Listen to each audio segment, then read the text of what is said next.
My homemade coffee maker.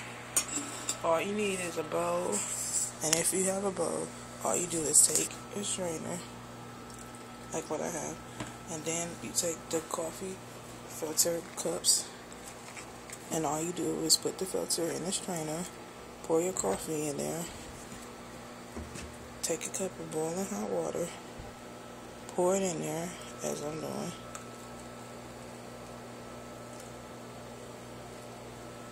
Go up about your business. And when the coffee strains too, as you can see, coffee. You don't need to buy $50 worth of coffee machine when you can just easily just take a strainer and a coffee bag and you can have your homemade coffee. So I hope y'all enjoy this video. Bye.